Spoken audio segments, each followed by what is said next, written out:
안녕하세요. 슈퍼브레인 이상복입니다. 자, 지금부터 지구과학 1 요점 정리를 시작해보도록 하겠습니다. 먼저 베게너의 대륙이동설에 대해서 알아보도록 하겠습니다. 자, 베게너는요 1912년에 대륙이동설을 주장을 했는데요. 그의 내용은 이제 고생대 말에서부터 중생대 초에 판게아라고 하는 초대륙이 있었고 약 2억 년 전부터 분리되고 이동해서 현재와 같은 대륙 분포를 이루게 되었다는 학설이 되겠습니다. 처음에는 대륙이동의 원동력에 대해서 설명을 하지 못했기 때문에 지지를 받지 못하다가 나중에는 지지를 받게 되는 거고요. 베게너가 처음에 아무 설명을 안 한 게 아니고요. 이 대륙이동의 원동력에 대해서 지구 자전의 원심력이나 달의 기조력 때문이 아닐까라고 생각을 했었는데 그 힘은 너무 미약하다라고 이제 학자들이 반박을 했기 때문에 지지를 그때 당시에는 받지 못하였습니다. 자, 그리고 이제 고생대말 판게아 여러분들이 여기에서는 꼭 기억을 하고 넘어가셨으면 좋겠습니다.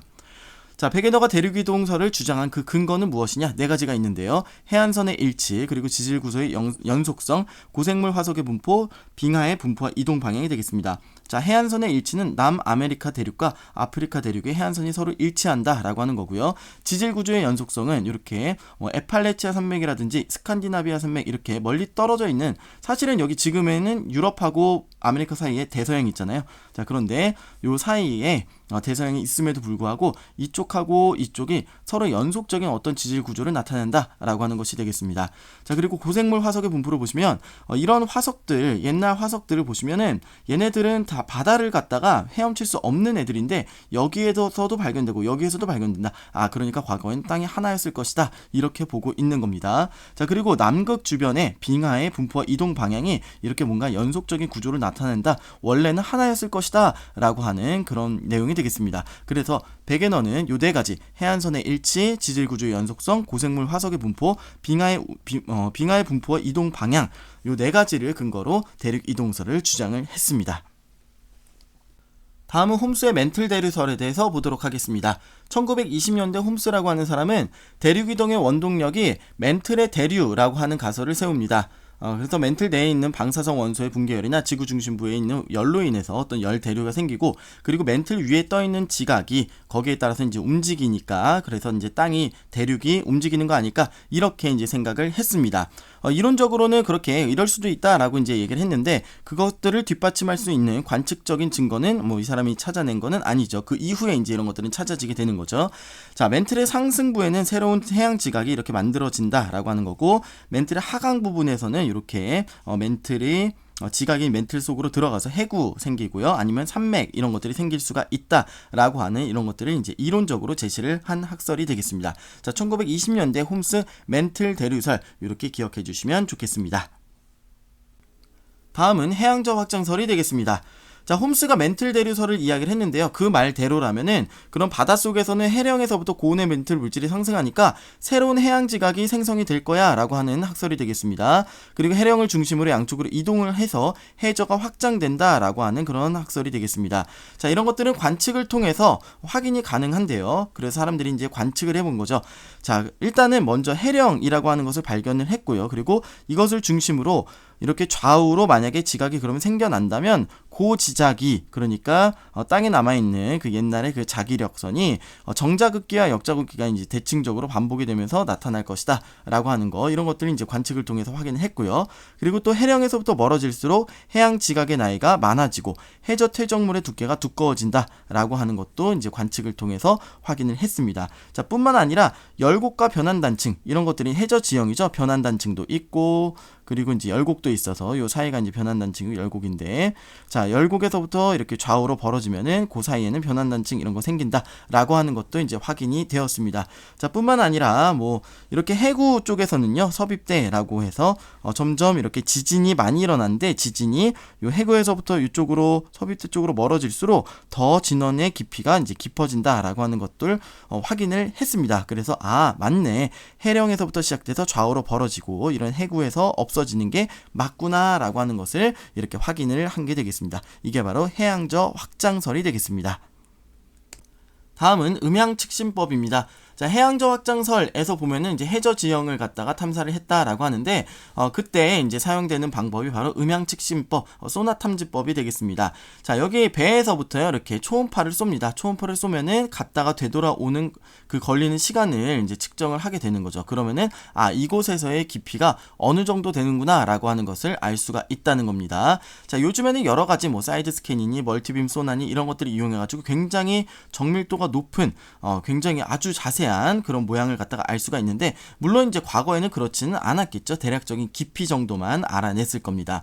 자, 되돌아오는데 걸린 시간, 갔다가 오는데 걸린 시간이기 때문에 이 깊이를 d라고 한다면은 이 d가 음파의 속도 v 곱하기 이제 t가 됩니다. 그래서 정리하시면은 d는 2분의 1 t 곱하기 v가 됩니다.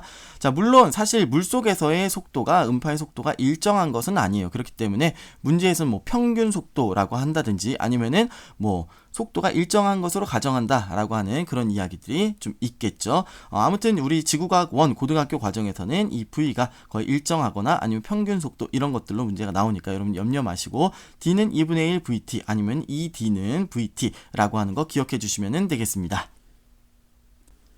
다음은 해저 지형 몇 가지를 알아보도록 하겠습니다. 자, 먼저 해구입니다. 해구는 굉장히 깊은 바다입니다. 서비평 경계에서 보통 발달을 하게 되겠죠. 자, 그리고 평정해사는요, 이렇게 섬이 있는데 섬이 침식작용에 의해서 이렇게 깎여나가면 평평한 부분이 만들어지는데 그게 바로 평정해산이라고 하는 겁니다. 자, 그리고 해령은요, 이렇게 바닷속에 보면은 산맥처럼 솟아나온 부분, 이렇게 멘틀이 대류를 하면서 솟아나온 부분, 해양지강이 새로 만들어지는 부분, 그 부분이 바로 이제 해령이 되겠습니다. 그리고 열곡하고 헷갈리시는 분들이 조금 많은데 설명을 드리자면 해령은 이렇게 솟아나온 전체적인 부분, 요 부분을 갖다가 다 해령이라고 부르는 거고, 열곡은 그 가운데에 V자 모양의 골짜기, V자 모양의 골짜기가 바로 열곡이 되겠습니다. 줄지어서 이렇게 V자 모양으로 골짜기가 있다. 줄지은 골짜기 열곡 되겠습니다. 자, 심해평원은요, 그냥 말 그대로 바닷속의 깊은 평원이 되겠습니다. 자, 대륙붕은요, 얕은 바다예요. 얕은 바다, 이렇게 대륙 근처에 있는 얕은 바다가 대륙붕이고 보통 200m 수심 이하를 잡습니다. 자, 그리고 대륙붕 끝에서부터는요, 이렇게 급격하게 깊이가 깊어지는 사면이 있는데 이게 바로 대륙사면이 되겠습니다. 자, 그리고 대륙대는 그 밑에 부분이 대륙대가 되는데요. 자, 요 부분에서 저탕류라고 하는 것이 만들어진다라고 합니다. 뭐냐면은 이 대륙붕 끝에 부분이 침식이 됩니다. 자, 침식이 되면은 돌멩이들이 만들어져가지고 굴러 떨어지겠죠. 이렇게 깊은 바닷속으로 천천히 깊이 이렇게 굴러 떨어질 겁니다. 그것을 갖다가 이제 저탕류라고 이야기를 하는 것입니다. 해저 지형 명칭들 여러분들이 명확하게 기억해 주시면 되겠습니다. 다음은 섭입대 부근의 진원, 깊이에 대해서 한번 알아보도록 하겠습니다. 자, 이런 것들은 해양저 확장설의 증거가 되는데요. 한번 살펴보도록 할게요. 섭입대라고 하는 것은 무엇이냐면 어떠한 판이 다른 판 밑으로 들어가게 되는 이 부분을 갖다가 이제 섭입대라고 부릅니다. 베니오프대라고도 합니다. 자, 해구가 있고요. 그리고 해구에서부터 멀어지면 멀어질수록 이렇게 섭입대가 깊이 들어가기 때문에 지진이 발생을 하는데 이 부분에서는 다 지진이 자주 발생을 하는데 이쪽의 진원의 깊이가 깊다라고 하는 겁니다. 자, 이쪽에서 보시면은 일본 해구가 어디 있냐면 이쯤에 있다라고 하는 겁니다. 자, 이쯤에 있어가지고 점점점 A 쪽으로 갈수록 지진이 발생을 하는데 더 깊게 발생을 한다는 겁니다. A 쪽으로 갈수록 깊게. 그럼 섭입대가 어떻게 형성이 되냐? 이쪽에서는 이렇게 형성이 되는 거죠. 그렇죠? 이렇게 이제 대륙지각이 있고 해양판이 밑으로 이렇게 들어가는 겁니다. 자, 페루 해구 쪽도 마찬가지입니다. B에서 B-로 갈수록 이쪽에 이제 해구가 있기 때문에 B에서부터 B-로 갈수록 이렇게 깊어지는 이런 모양이 된다라고 하는 겁니다. 자, 이런 거 여러분들이 그림을 명확하게 그려서 실수하지 않도록 해주시면 좋겠습니다. 자, 그리고 이제 베니오프대에서는요, 지진도 많이 발생하고 그리고 화산도 많이 발생한다 정도 알아보고요. 마그마에 대해서는 뒤에서 다시 한 번 더 살펴보도록 하겠습니다. 다음은 정자극기, 역자극기에 대해서 살펴보도록 하겠습니다. 역시 해양저 확장설의 증거가 되겠습니다. 자, 여러분들이 꼭 기억을 하실 건 뭐냐면 여기 이렇게 멘틀이 대류하면서 새로운 해양지각이 생기는 요 해령, 여기에서는 지금 현재 정자극기라고 하는 겁니다. 현재 여긴 정자극기, 그리고 그 옆에는 역자극기, 그 다음에 정자극기, 이렇게 이제 반복해서 나타나게 되는 거죠. 자, 그리고 이것을 중심으로 좌우로 대칭이다 라고 하는 거 여러분 꼭 기억을 해주세요. 그리고 여러분들이 혹시나 헷갈리시는 게 뭐냐면은 해령을 중심으로 여기가 이제 이런 식으로 해서 이쪽이 북쪽, 이쪽이 남쪽 이렇게 문제가 나올 수도 있는데요. 그래서 동서방향으로 갈라질 수도 있는데 자 이렇게 나올 수도 있는 겁니다. 이쪽이 북쪽, 이쪽이 남쪽 해가지고 북남으로 갈라져서 정자긋기, 역자긋기 만들어질 수 있다는 겁니다. 이런 것도 이제 문제 많이 풀어보셔야 여러분들 경험이 생기고 그러셔야 실수가 없게 되겠죠. 그리고 남반구인지 북반구인지 꼭 명확하게 여러분들 문제 푸실 때 명확하게 하셔서 실수 없으시길 바라겠습니다. 다음은 판구조론이 되겠습니다. 자, 앞에서 말씀드린 그 모든 이론들이 이제 취합이 돼서 판구조론으로 거의 완성이 되는데요. 자, 판구조론 지구 표면은 여러 개의 판으로 이루어져 있다. 그리고 판이 서로 다른 방향과 속도로 이동해서 판 경계에서는 지진, 화산 활동 이런 것들이 많이 일어난다라고 하는 그런 이론이 되겠습니다. 자, 판이란 무엇이냐? 자, 보통 암석권을 판 이렇게 괄호로 표시해 놓는데 암석권부터 설명을 드리도록 하겠습니다. 암석권은요, 맨틀의 가장 윗부분이 암석권이 되겠습니다. 네, 지각하고 상부 맨틀의 일부, 그러니까 가장 100km 깊이 정도의 일부까지 포함한 부분이 바로 암석권이 되겠습니다. 지각 포함입니다. 자, 그리고 깊이 100km 정도고 단단한 부분, 단단한 부분의 고체입니다. 자, 암석권은 여러 조각으로 되어 있는데 각각의 조각들을 갖다가 이제 판이라고 이야기를 하는 겁니다. 자, 연약권 보도록 하겠습니다. 연약권도 맨틀의 상부예요. 상부. 하부가 아닙니다. 여기. 이것도 상부예요. 400km 정도는 맨틀의 가장 윗부분이라고 보시면 되겠습니다. 근데 100에서 400km 정도 부분이고 이쪽은 맨틀의 물질이 부분 용융이 많이 되어 있다. 부분 용융이 되어 있다. 그렇다고 액체냐? 액체는 아닙니다. 액체라고 대답하시면 안 되고 고체다라고 해주셔야 됩니다. 고체지만 부분 용융이 되어 있다. 자, 그리고 이 부분은 대류가 활발하게 일어나기 때문에 대류가 일어나서 위에 있는 판을 움직이게 하는 그런 원동력이 된다. 이렇게 여러분들이 기억해 주시면 되겠습니다. 자, 대륙판하고 해양판이 있는데요. 대륙판은 대륙지각 플러스 상부 멘틀, 그리고 해양판은 해양지각 플러스 상부 멘틀입니다. 자, 두께는 대륙판이 두껍고요. 해양판이 얇습니다. 밀도는 대륙판이 작고요. 밀도는 해양판이 큽니다. 그래서 해양판과 대륙판이 만나게 되면 서로 이렇게 마주보게 만나게 되면은 밀도가 더 높은 해양판이 아래로 섭입해 들어가는 모습들을 많이 보실 수가 있는 겁니다. 밀도에 의해서 밀도가 큰 해양판이 아래로 섭입해 들어간다. 기억해 주시면 되겠습니다. 다음은 판 이름에 대해서 한번 보도록 하겠습니다. 유라시아 대륙의 유라시아판, 아프리카 대륙의 아프리카판, 북아메리카판, 남아메리카판이 각각 있고요. 그 다음에 남극판이 있습니다. 인도, 오스트레일리아가 이렇게 한 판으로 이루어져 있고요. 아라비아 반도에 아라비아판 있습니다. 자, 바다 쪽 보시면은 태평양판 있고요. 그 다음에 필리핀판, 코코스판, 카리브판 있습니다. 그리고 여기 나즈카판, 시험 문제 종종 나오는데요. 남아메리카판 옆에 나즈카판이 있습니다. 내신에서 요거 빈칸 주고서는 맞춰라 하는 문제들이 종종 보이고 있습니다. 자, 그리고 이쪽 보시면은 이제 전 세계에서 지진과 화산이 많이 일어나는 곳, 그것을 갖다가 각각 이제 지진대, 화산대라고 하는데요. 가장 많이 일어나는 곳은 뭐냐면은 요 태평양판 주변에 있는 환태평양 화산대 지진대입니다. 파이어링, 불의 고리라고 이제 부르고요. 전 세계 지진의 화산의 80%가 이 부분에서 난다라고 합니다. 자, 그리고 알프스 히말라야 이쪽 보시면은 이렇게 인도 오스트레일리아판하고 유라시아판하고 이렇게 같이 만나게 되는 대륙판과 대륙판이 만나는 이런 부분이 있는데요. 히말라야 산맥 계속 높아지고 있다라고 하죠. 이 부분에서 이제 전 세계 지진의 약 15% 지진이 많이 발생한다라고 이제 보시면 되겠습니다. 자, 그 다음에 해령들 있죠. 바다에 보시면은 해령들, 대서양 중앙 해령, 그리고 요 남극판을 따라서 해령이 많이 발달해 있는데요. 자, 심해저 해령을 따라서 발달하는 거 약 5% 정도로 지진이 많이 발생한다. 이렇게 보시면은 되겠습니다. 자, 다음은 판의 경계 보도록 하겠습니다. 자, 발산형 경계는요, 좌우가 다를 수가 없죠. 해양판과 해양판, 아니면 대륙판과 대륙판이지 한쪽은 해양판이고 한쪽은 대륙판인 거는 없을 겁니다. 왜냐면 똑같은 애가 생겨서 이제 양쪽으로 벌어지는 거니까요. 자, 멘틀 대류의 상승부고요. 새로운 지각이 생성이 되는 부분이 되겠습니다. 자, 이곳에서 화산 활동 당연히 있지만 천발 지진만 발생합니다. 신발 지진은 없다. 이렇게 정리해 주시면 되겠습니다. 자, 해양판 쪽에서는 해령과 열곡이 발달을 하고요. 대륙판 쪽에서는 열곡대, 그래서 동아프리카 열곡대가 대표적인 지형이 되겠습니다.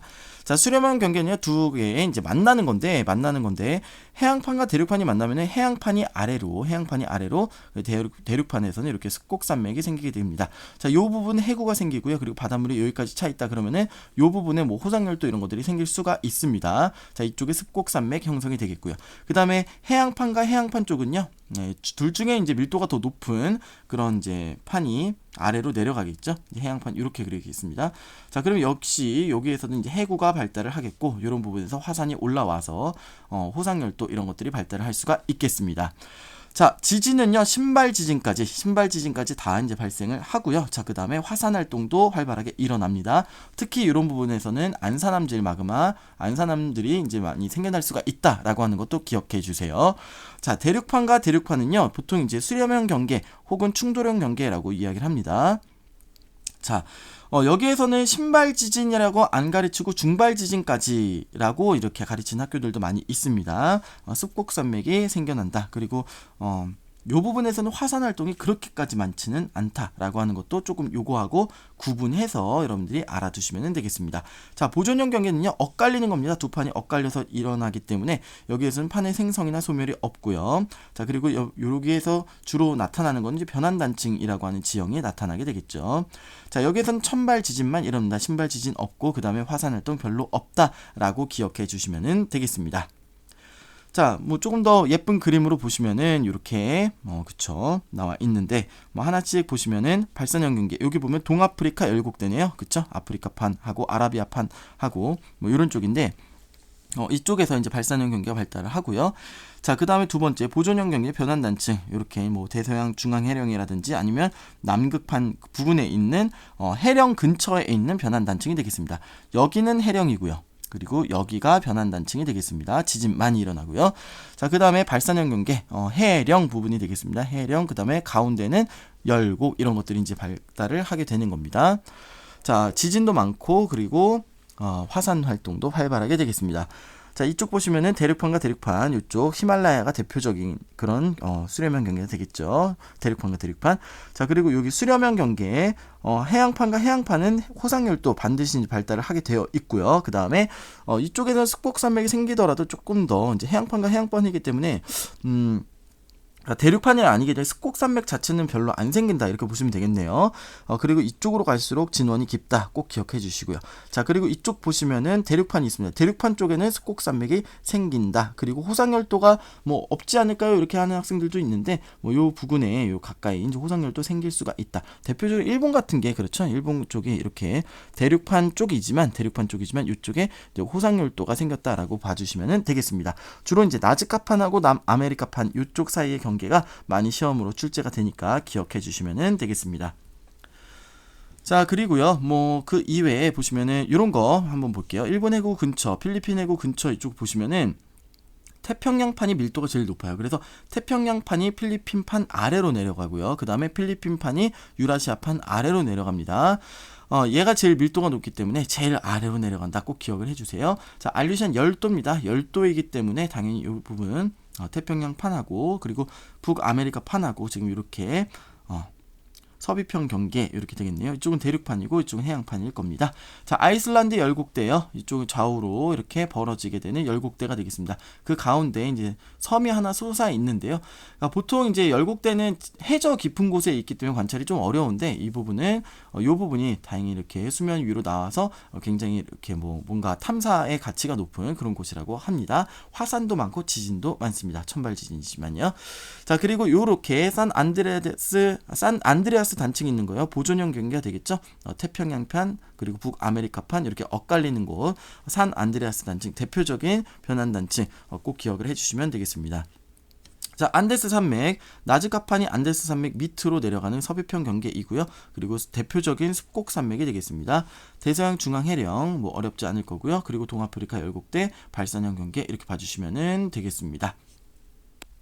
다음은 복각과 편각에 대해서 말씀드리도록 하겠습니다. 자, 지구는 둥글기 때문에 자북과 자남이 이렇게 있을 때 나침반을 우리나라 정도에서 이렇게 딱 보면요, 이렇게 수평을 이루는 것이 아니라 약간 여기에 아래로 끼운다라고 하는 것입니다.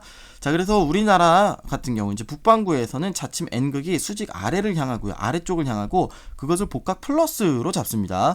그리고 남반구에서는 반대로 자침 N극이 수직 위를 향하고요, 그 다음에 그게 이제 복각 마이너스 복각을 갖는다라고 이렇게 이야기를 하는 겁니다. 자, 편각은 무엇이냐? 우리가 보통 진북이 어디냐면 트루 노스. 진북이 뭐냐면은 천구가 회전을 합니다. 예, 천구가 이렇게 회전해요. 요 바로 옆에 북극성이 있는 거죠. 이것을 갖다가 이제 천구의 북극이라고 하는데, 요 회전의 중심을 천구의 북극이라고 하는데, 여기에서 수평선에 수선에 발을 내립니다.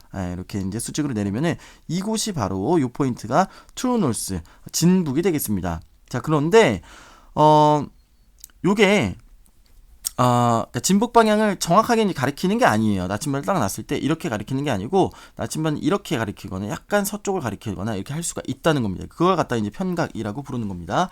진북보다 서쪽을 가리키면 이제 마이너스, 이게 마이너스겠죠. 그 다음에 진북보다 동쪽을 가리키면 플러스입니다. 이게 플러스겠죠. 자, 그래서 이제 복각과 편각이 있습니다. 자, 여기에 보시는 그림 설명드리도록 하겠습니다. 그러니까 이 포인트에서 나침반을 갖다가 딱 갖다면 이론적으로는 뭔가 이쪽 북쪽 방향을 수평으로 이렇게 딱 보고 있어야 정상인데, 그래야 할 것 같은데 실제로는 그렇지가 않고 살짝의 편차가 있다라고 하는 겁니다. 살짝 얘가 왼쪽을 본다는 거예요. 그러면 그것을 갖다가 이제 편각이라고 하는 거고요. 얘가 살짝 아래를 보고 있다는 거예요. 그러면 그걸 갖다 이제 복각이라고 이야기를 하는 겁니다. 자, 이렇게 이제 보시면 되겠고, 그리고 벡터 합으로 표현을 합니다. 힘의 벡터 합. 그래서 이제 전체 자기력, 전체 토탈입니다. 전 자기력은 수평 자기력, 이거의 수평 방향 성분, 이거의 수평 방향 성분, 그리고 이거의 연직 방향, 수직 방향 성분 해가지고 이 두 개의 합, 이거하고 이거의 합은 벡터 합으로 이렇게 평행사변형법 이렇게 나타낼 수가 있다라고 하는 것입니다. 자, 밑에 이제 표에 나와 있는 거 보시면은 자북극, 그러니까 자북극에서는 아무래도 이제 이론적으로는 복각이 90도죠. 정확하게 이제 땅 아래를 보고 있을 겁니다. 뭐 그런 얘기가 되겠습니다.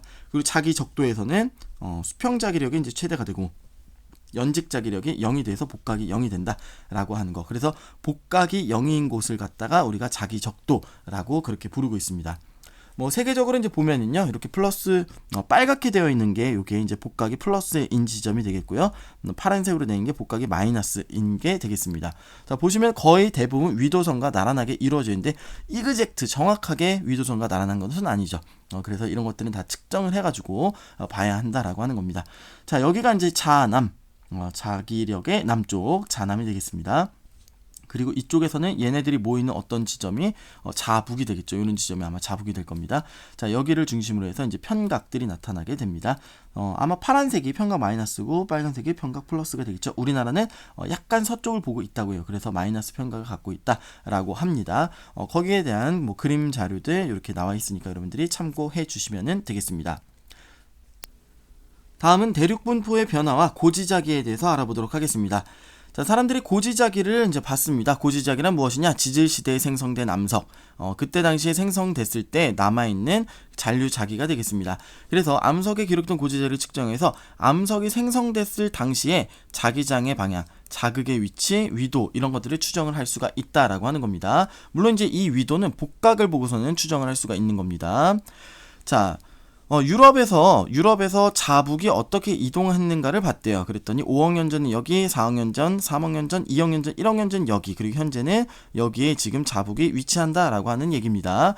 자, 그런데 북아메리카에서 추정을 해봤더니 여기 이렇게 해서 여기로 왔대요.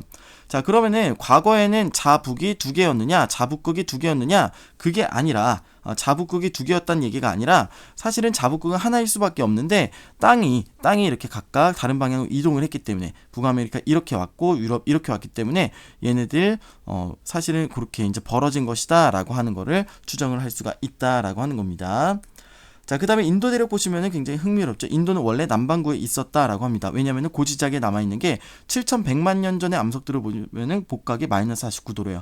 그래서 거기에 대응되는 위도가 남위 30도, 남반구 30도라는 얘기입니다. 여기 그래프 보시는 마이너스 49도에 해당하는 거 30도, 남반구에 30도 이렇게 보시면 되겠습니다. 자, 그래서 5500만 년 전, 3800만 년 전 이렇게 다 복각을 갖다가 본 겁니다. 그랬더니 마이너스 21도. 그러면은 얘는 남반구 11도에 있었구나. 그리고 6도. 그럼 얘는 북반구로 올라와서 북위 3도에 있었구나. 라고 하는 게 대응이 되는 겁니다. 자, 그러면은 여러분들이 위도 1도 사이의 거리가 약 110km라고 주어졌기 때문에 자, 여기하고 여기 약 19도 올라간 거죠. 그리고 여기에서 여기 남반구에서 북반구로 넘어왔기 때문에 14도 올라간 겁니다. 역시 13도, 여기는 4도 정도 이렇게 이제 올라가게 된 거네요. 자, 그러면은 우리가 속도를 갖다가 추정을 할 수 있는데 여기는 1600만 년 흘렀죠? 네.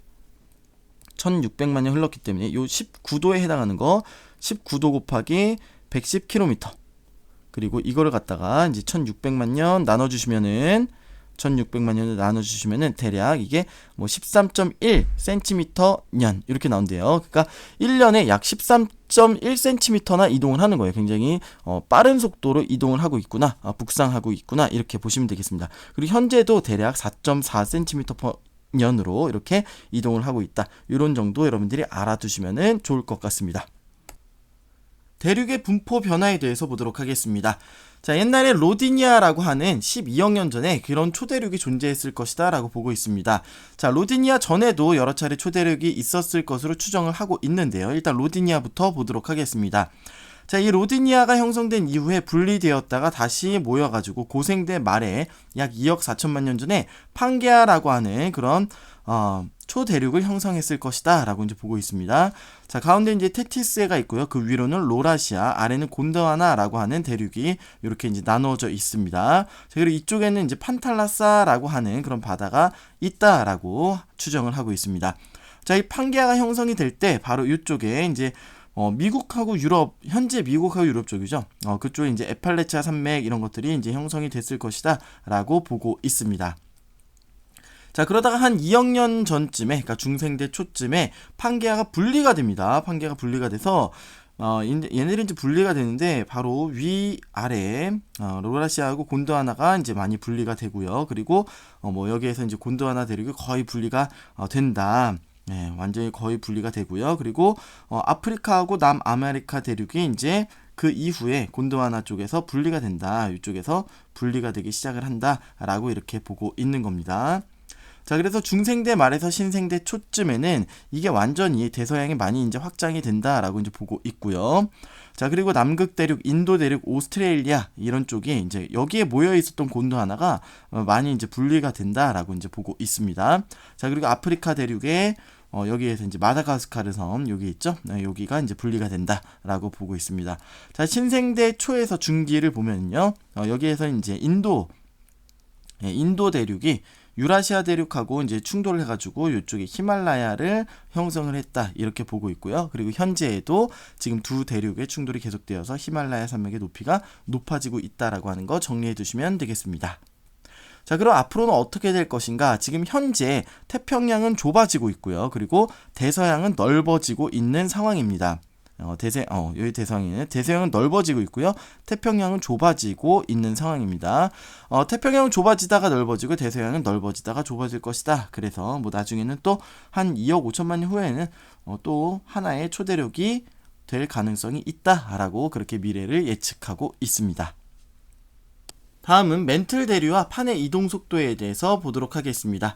자, 멘틀이 대류를 합니다. 멘틀이 대류를 하는데 이렇게 상승 대류를 하는 쪽에서는 발산형 경계가 이제 생긴다는 거죠. 대륙이나 뭐 해양판이 갈라져가지고 이동을 하면서 해령이 생긴다라고 하는 거고, 하강하는 곳에서는 해구 같은 게 생긴다 그랬었죠. 그래서 소멸되는 해구가 형성되고 섭입형 경계가 만들어진다라고 했습니다. 자, 그런데 자, 여기서 중요한 게 있는데 뭐냐면요, 발산형 경계 쪽에서는 좌우로 이렇게 미는 힘이 멘틀 대류에서 발생을 하고요. 그건 좀 당연해 보이는데, 자, 해구 쪽에서 이런 섭입형 경계 쪽에서 아래로 당기는 힘, 해구 쪽으로 끄는 힘이 발생을 한다라고 하는 겁니다. 그냥 서서히 가라앉는 게 아니라, 물론 서서히 가라앉는 거죠. 이제 서서히 가라앉는 그 고밀도의 무게 때문에 이쪽에서는 끄는 힘이 생긴다라고 하는 겁니다. 자, 그래서 이쪽에서 이쪽 방향으로 미는 힘, 이쪽 방향 아래에서 당기는 힘, 이런 것들이 둘 다 존재한다라고 하는 거 기억해 주시면 되겠습니다. 자, 그래서 이동 속도가 판마다 조금씩 다른데요. 자, 해령이 여기에 있어서, 자, 이건 왼쪽으로 밀고 있어요. 근데 해구가 이쪽에서 이쪽으로 밀고 있습니다. 그래서 남아메리카 판 같은 경우에는 이동 속도가 왼쪽으로 가긴 가는데 좀 느리다라고 하는 겁니다. 자, 그런데 오스트레일리아 판 같은 경우 보세요. 이런 경우에는 이쪽 오른쪽으로 밀어요. 그런데 이쪽 섭입도 이렇게 형성되어 있어요. 그래서 아래쪽으로 이렇게 잡아 끕니다. 그러면은 여기에서도 오른쪽, 여기에서도 오른쪽으로 가게 하는 그런 힘이 존재하기 때문에 이쪽에서는 이동 속도가 빠르다라고 하는 것입니다. 그래서 멘틀 대류하고 판의 이동 속도하고 연관관계가 있다라고 하는 거 기억해 주시면 되겠습니다. 다음은 플룸 구조론에 대해서 알아보도록 하겠습니다. 원래 플룸이라고 하는 것은요, 화염이라고 하는 뜻을 가지고 있습니다. 자, 플룸 구조론이란 무엇이냐? 지구 규모 크기입니다. 작은 규모가 아니에요. 지구 규모 크기인데 두세 개의 거대한 플룸이 있어서 상승류와 하강류가 형성된다라고 하는 이론입니다. 그래서 멘틀 물질이 순환하고요, 판의 이동과 지구 내부 변동을 일으킨다라고 하는 것입니다. 자, 플룸, 그러니까 하강하거나 상승하는 건데요. 하강을 하긴 하는데 어디까지 하강을 하느냐? 외핵 근처까지 하강을 하는 겁니다. 멘틀에서 외핵 근처까지 하강을 하는 거고요. 자, 그리고 상승하긴 상승하는데 어디서부터 상승을 하느냐?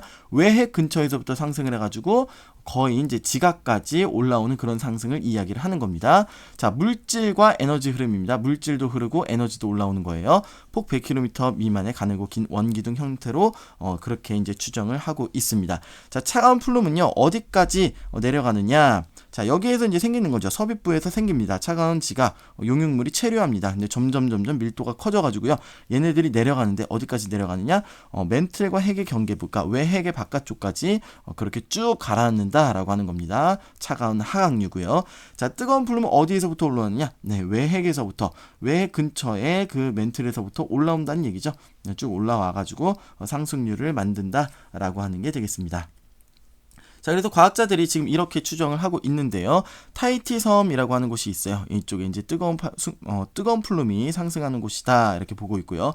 대서양 중앙해령도 엄청나게 그 발산형 경계죠. 여기에서도 뜨거운 플룸이 형성이 되어 있을 것이다 라고 하는 겁니다. 자, 아프리카 대륙 밑에도 뜨거운 플룸 기억해 주시면 되겠습니다. 자, 차가운 플룸은요, 유라시아 대륙 쪽에 차가운 플룸이 이렇게 하강을 하고 있을 것이다로 추정을 하고 있습니다.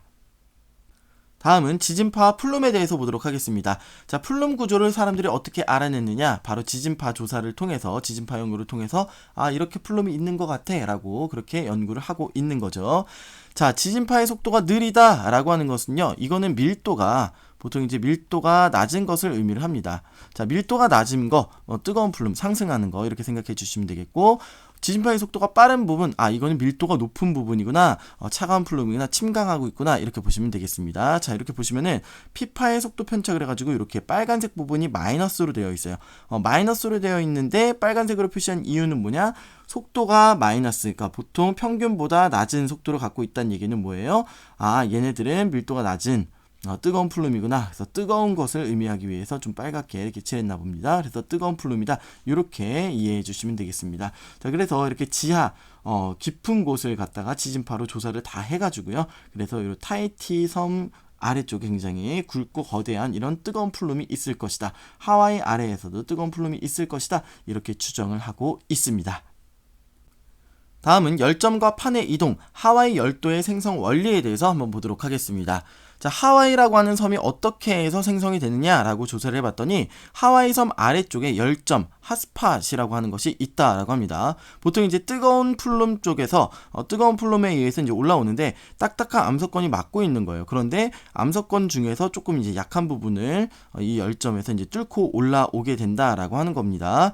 자, 암석권은 계속 이렇게 이동을 하고 있고요. 판은 이동을 하고 있는데 그 밑에 이제 열점은 요 자리에 계속해서 이렇게 마그마를 뿜어 올리면서 이렇게 계속해서 섬을 줄지어서 만들어내고 있다, 이렇게 설명을 하고 있습니다. 자, 그래서 열점의 자리는 잘 변하지 않는데 그 위에 판이 이동을 하면서 이렇게 이제 지도를 보면은 옛날에 만들어진 거는 여기에, 그리고 지금 만들어지는 거는 여기에. 그래서 하와이 섬에 가보면 지금도 이렇게 용암이 흘러나오는 것들을 이제 볼 수가 있는 거죠.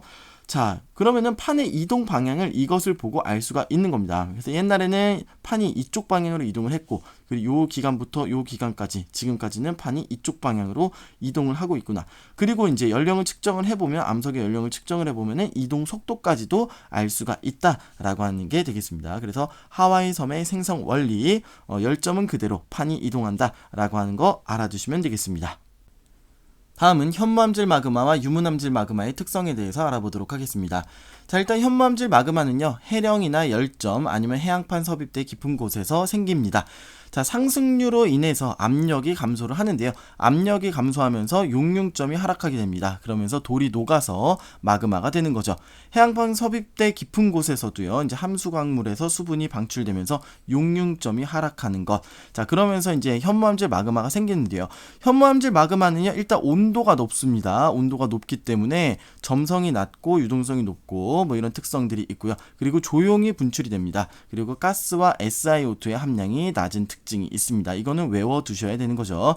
자, 유문암질 마그마는요, 현무암질 마그마가 상승을 하면서 화강암을 녹입니다. 그러니까 대륙 지각 같은 데 있는 화강암을 녹여요. 화강암 자체는 조금 낮은 온도의 용융점을 갖고 있습니다. 그래서 온도가 좀 낮습니다. 그리고 함수광물인 운모나 각섬석 이런 것들이 다량 포함이 되어 있고요. 점성이 높습니다. 잘 안 흐른다는 거죠.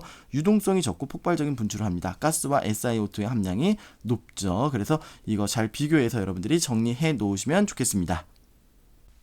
자, 다음은 암석의 용융 곡선과 마그마의 생성에 대해서 알아보도록 하겠습니다. 이 부분 학생들이 조금 어려워하는 부분이고 좀 내용도 긴데 한번 빠르게 핵심만 짚고 넘어가 보도록 하겠습니다. 자, 일단은요, 땅속 깊은 곳으로 파고 들어가면은 압력이 당연히 높아지죠. 자, 그리고 온도도 높아집니다. 그래서 지하 100km 이렇게 들어가면은 한 온도가 1500도 이렇게 굉장히 높은 온도가 된다는 얘기입니다. 땅 파고 들어가면 그래요.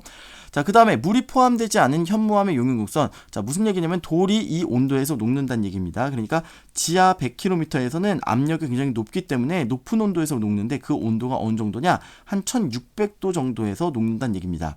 자, 보시면은 그럼 100km에서는 주변 온도가 1500도고 돌에 1600도가 되면 녹는데요. 그러니까 아직 100도나 더 높여야 100도를 더 높여야 돌이 녹게 되는 거죠. 그러니까 안 녹아 있는 돌멩이 상태로 있다는 겁니다. 그래서 뭔가 감람암, 뭐 현무암 이런 식으로 돌의 형태로 있다, 안 녹고 있다라고 하는 겁니다. 기본적으로. 자, 그런데 만약에 자, 이쪽에서 무언가 이제 상승이 되었어요. 상승이 되면은 온도는 그렇게 금방 식지 않습니다. 1500도를 거의 유지할 거예요. 1500도를 거의 유지하는 상태에서 위로 올라왔으니까 압력이 낮아집니다. 압력이 낮아지면은 그때부터는 돌이 녹는 온도가 이제 1500도에서 녹게 됩니다. 그럼 이제 돌이 녹아서 마그마가 된다라고 하는 겁니다. 이때 생성되는 마그마, 현무암질 마그마가 되겠습니다. 자, 그래서 해령 같은 데서 이렇게 멘틀의 상승 대류하는 부분, 아니면 열점에서도 아래에서부터 위로 이렇게 나오죠. 이런 부분에서는 압력이 감소함에 따라서 현무암의 용융점이 낮아지고요. 현무암의 용융점이 낮아지면은 마그마가 생성이 된다. 이렇게 정리하시면 되겠습니다. 자, 그 다음에요. 자, 그뿐만 아니라 다른 데서도 이제 생기죠. 여기서 보시면은 이렇게 베니오프대에서 안산암질 마그마 이런 거 생기는 거 한번 보도록 하겠습니다. 자, 이쪽에서는요, 어떤 일들이 일어났냐? 사실 암산암질 마그마가 생긴다라고 하면은 안 되고요. 먼저는 현무암질 마그마가 생긴다라고 해야 됩니다. 자, 베니오프대에서 이렇게 들어가게 되면은 이쪽에서도 역시 온도가 점점 높아집니다. 땅속 깊은 곳이니까 온도가 높아져요. 그런데 여기에서는 물이 들어갑니다. 함수 광물이 되어서 이제 물이 들어가는데 물이 포함된 멘틀의 용융곡선은 이렇게 돼요. 예. 이 온도에서 녹습니다. 자, 물이 포함되지 않은 거 아까 앞에서 봤었던 그래프 이렇게 된다면은 이번에는 물이 포함되면은 온도가 녹는 점이 낮아져요. 그러면서 원래 이제 1500도였는데 물이 이제 들어오게 되면은 이제는 충분히 녹일 수 있는 그런 온도가 되는 겁니다. 근데 이때도 역시 온도가 높고요. 이때도 역시 현무암질 마그마가 먼저 생기게 됩니다. 현무암질 마그마가 생깁니다. 자, 그 다음에 자, 현무암질 마그마가요, 이렇게 생기게 되면은 그 주변에 원래 이제 화강암들이 있었던 거예요. 화강암들이 있었는데 현무암질 마그마가 이렇게 생기면서 올라오고 번지고 이렇게 하다 보면 이 화강암을 녹이게 됩니다. 현무암질 마그마가 화강암을 녹이게 됩니다. 자, 화강암은 물이 포함될 경우에 물이 포함된 화강암의 용융곡선 이렇게 굉장히 낮은 온도에서 녹습니다. 낮은 온도에서 녹는 거 유문암질 마그마 이렇게 되겠죠. 그래서 이 부분에서 이제 유문암질 마그마가 생깁니다. 유문암질 마그마 아니면 화강암질 마그마 이렇게 부르는데 이런 애들이 생겨요. 그리고 얘네들이 같이 섞이게 되면은 이제 뭐 안산암질 마그마 이런 식으로 얘기를 하는 겁니다. 그래서 생성 원리 이쪽에서도 현무암질 마그마다라고 하는 거 꼭 기억해 주시고, 물이 포함된 화강암의 용융곡선 워낙 온도가 낮기 때문에 여기에서는 유문암질 마그마 아니면 화강암질 마그마 형성이 되고, 그리고 얘네들이 섞여서 나오는 게 바로 안산암질 마그마다라고 정리하시면 되겠습니다. 자, 그래서 학생들이 많이 어려워하는 게 바로 섭입대, 베니오프대에서 마그마의 생성 과정이 조금 어려워해요. 자, 이게 뭐냐, 정확하게 뭐냐. 그런데 정확하게 말씀드립니다. 자, 일단 베니오프대에서도 가장 먼저 일단 생기는 마그마는, 그러니까 한마디로 이런 데서 생기는 마그마는 지금 안산암질 마그마라고 이렇게 표현이 되어 있는데, 먼저 생기는 거는 이게 아니라 바로 이제 현무암질 마그마가 먼저 생긴다라고 하는 겁니다. 오해하지 마세요. 자, 현무암질 마그마가 이제 먼저 생깁니다. 현무암질 마그마가 생기고, 그 다음에 이제 유문암질 마그마가 생기게 됩니다. 요거는 화강암을 녹이는 거예요. 현무암질 마그마가 올라오면서 화강암을 녹이면서 생기고, 그게 혼합이 되면은 안산암질 마그마다, 이렇게 보시면은 되겠습니다. 자, 정리했습니다. 현무암질 마그마, 멘틀 물질의 멘틀 대류나 플룸 상승률을 따라서 상승하면 압력이 감소해서 용융점이 낮아지고 마그마가 생성된다. 그리고 두 번째, 섭입대에서 물이 공급되면서 이제 함수광물이죠. 함수광물이 되면서 용융점이 낮아지면서 마그마가 생성되는 거. 이거 현무암질 마그마가 되겠습니다.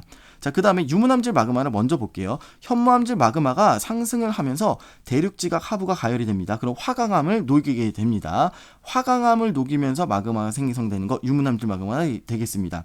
자, 그리고 얘네들이 섞이면서 올라오면 혼합되는 거 안산암질 마그마가 되겠습니다. 이렇게 정리해서 여러분들 오개념 없이 깔끔하게 정리하셨으면 좋겠습니다.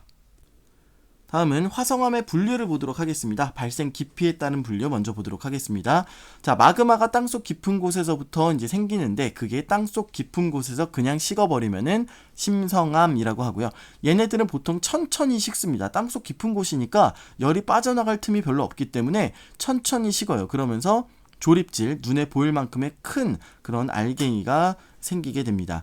자, 그런데 이제 화산암, 화산 활동에 의해서 생긴 암성인데, 자, 얘네들은 일단 여러분들이 오해하시면 안 되는 게, 화산 활동이란 무엇이냐? 화산 활동이라고 하는 거는 마그마가 지표 근처로 나와야 됩니다. 지표 근처에서 식거나 아니면 분출이 되어서 아예 지표 밖으로 나와서 분출이 되면 그것을 화산 활동이라고 얘기를 합니다. 그러니까 심성암, 화강암 이런 것들은 화산 활동이라고 얘기를 안 한다라고 하는 거 기억해 주시길 바라겠습니다. 자, 그래서 심성암, 땅속 깊은 곳에서 천천히 굳으니까 조립질로 형성이 되고, 그리고 화산암, 얘네들은 갑자기 굳는 거기 때문에 얘네들이 뭔가 그 같은 물질들끼리 모일 그런 시간적인 여유가 없어요. 그냥 한꺼번에 촥 다 굳어버리기 때문에 얘네들은 세립질, 작은 알갱이가 되겠습니다. 그래서 심성암, 화산암, 그 중간인 거 반심성암 이렇게 되겠습니다. 자, 저반은요 주로 이제 심성암이겠죠. 얘네들은 마그마가 땅속 깊은 곳에서 그냥 큰 덩어리에 굳어버린 거예요. 조금 올라왔다 암주라고 합니다. 자, 그리고 얘네들이 이제 쭉 올라오게 되는데, 주로 이런 것들은 이제 암경이라고 얘기를 하고요. 자, 그 다음에 이제 암상이라고 하는 거는 이렇게 수평으로, 수평이라기보다는 조금 더 명확하게는 요 지층 구조하고 뭔가 평행하게 굳는 거 암상이고요. 그리고 그런 건데 볼록하게 튀어나온 거 병반이고요. 자, 그 다음에 암맥은 뭐냐면 사선을 이렇게 뚫고 가는 게 암맥 이렇게 되겠습니다. 자, 그리고 용암류는요 완전히 분출이 된 겁니다. 용암류는 마그마가 지표로 분출해서 굳은 것을 용암류 화산암이라고 부르고 있습니다. 다음은 화성암의 분류, 현안류 반섬화 보도록 하겠습니다. 자, 현안류 반섬화는 현무암, 안산암, 유문암, 발염, 섭록암, 화강암 첫 글자 따서 현안류 반섬화 이렇게 이제 외우시는 거죠. 자, 현무암, 안산암, 유문암은요 세립질 조직을 가진 그런 빨리 식어서 생긴 화산암이 되겠고요. 그리고 반섬화는 땅속 깊은 곳에서 천천히 식어서 조립질 조직을 가진 심성암이 되겠습니다. 자, 현무암하고 반려암은 SiO2 함량이 52% 미만이기 때문에 어두운 색을 띠고 있고요. 그리고 카, 마, 폐 이런 것들이 많습니다. 그래서 밀도가 높은데요. 3.2g/세제곱센티미터 정도가 된다고 하네요. 자, 그리고 반면에 이제 산성암은 63% 이상입니다. 66% 이전 교육 과정에서 이렇게 나왔었는데, 자, 이제 바뀐 교육 과정에서는 63% 이상으로 보시면 되겠습니다. SiO2가 63% 이상이면은 밝은 색을 띠고 크나 규소 이런 것들이 이제 많다라고 하는 겁니다. 자, 2.7 정도의 비중을 가지고 있고, 그리고 이제 밝은색 광물들이 많이 포함되어 있다 보시면 되겠습니다. 자, 유색 광물 감, 휘, 각, 흑음모 이렇게 있는데요. 그리고 무색 광물 사장석, 정장석, 석영이 있는데, 자, 이게 조금 순서가 중요합니다. 그래서 감휘각, 흑장석, 감휘각, 흑장석 순서대로 이렇게 정출이 된다라고 하는 거 기억하고 계시면 되겠습니다. 자, 조금 더 자세하게 살펴보도록 하면요. 자, 현무암질 마그마가 있는데요. 천천히 식게 되면은 먼저 이렇게 뭐라 그럴까요? 그 초기 정출 광물들, 온도가 높은 곳에서 먼저 굳는 그런 광물들이 있습니다. 색깔이 어두운 그런 애들이 먼저 굳게 되는 겁니다. 자, 그런 다음에 나머지는 이제 밝은 색들이 많이 있는 거죠. 그래서 점차 밝은색 광물들이 많이 포함된 그런 밝은 색의 암석이 된다라고 이제 봐주시면 되겠습니다. 그래서 요거는 이제 가미과 흑장석 순서대로 정출된다라고 하는 것까지 여러분들 기억하시면 도움이 될 것 같습니다. 다음은 우리나라 화성암 분포에 대해서 보도록 하겠습니다. 자, 우리나라는 변성암이 가장 많다라고 합니다. 그리고 이제 화강암이 많고 퇴적암이 가장 적다라고 이제 보고 있습니다. 자, 화성암은 화산암과 심성암이 있죠. 우리나라에서 화산암, 백두산이나 한탄강, 제주도, 울릉도, 독도 이런 곳에서 많이 볼 수가 있습니다. 대부분 신생대 현무암질 마그마 분출에 대해서 형성된 현무암들이 많이 있고요. 이 지역 이외에도요, 일부 지역에 주상절리가 관찰이 되는데요. 뭐 경주라든지 무등산 이런 곳에서 주상절리가 이제 발견이 된다라고 합니다. 그리고 제주 마라도하고 변산반도 등에서는 안산암이나 유문암 이런 것들이 소규모로 분포해 있다라고 합니다. 자, 심성암은요, 우리나라 전역에 걸쳐서 분포를 해 있고요. 대부분 중생대에 유문암질 마그마가 관입돼서 형성된 화강암이 되겠습니다. 자, 화강암이요, 위에 부분이, 화강암이 이렇게 땅속에 있다가 위에 부분이 이제 침식을 받아가지고 없어지게 되면은, 자, 판상전리가 이제 생깁니다. 압력 감소로 인해서 판상전리가 생기게 되고요. 자, 그리고 이제 부산이라든지 경북 이런 곳에서는 반려암과 섭록암이 소규모로 분포해 있다라고 합니다. 자, 현무암은요, 까맣죠. 일단 제주도 같은 데 많이 있고요. 그리고 이런 데 보시면은 이제 주상전리가 조금씩 관찰이 되는 것을 보실 수가 있겠습니다. 자, 화강암 지역은 이렇게 커다랗게 하얗게 산꼭대기에 커다란 이런 화강암체가 있습니다. 이런 거 보시고서는 뭔가 대머리까지인 산들은 화강암일 가능성이 높겠구나, 이렇게 보시면 될 것 같습니다. 자, 울릉도하고 독도는요, 해저에서 화산 활동이 있어가지고요, 물이 이렇게 있었는데 침식이 되면서 일부만 남고 나머지는 침식이 됐다. 그래서 울릉도, 독도가 이렇게 솟아 있다라고 보시면 되겠고요. 제주도는 성층화산이라고 보통 얘기를 합니다. 용암이, 현무암질 용암이 이렇게 이제 흘러나서 순상화산으로 나오는데, 순상화산 얇게, 순상화산 또 폭발, 폭발이라기보다는 분출, 보통 이제 크게 4개의 분출 단계를 거쳐서 이렇게 점점 쌓아 올라갔다라고 보고 있습니다.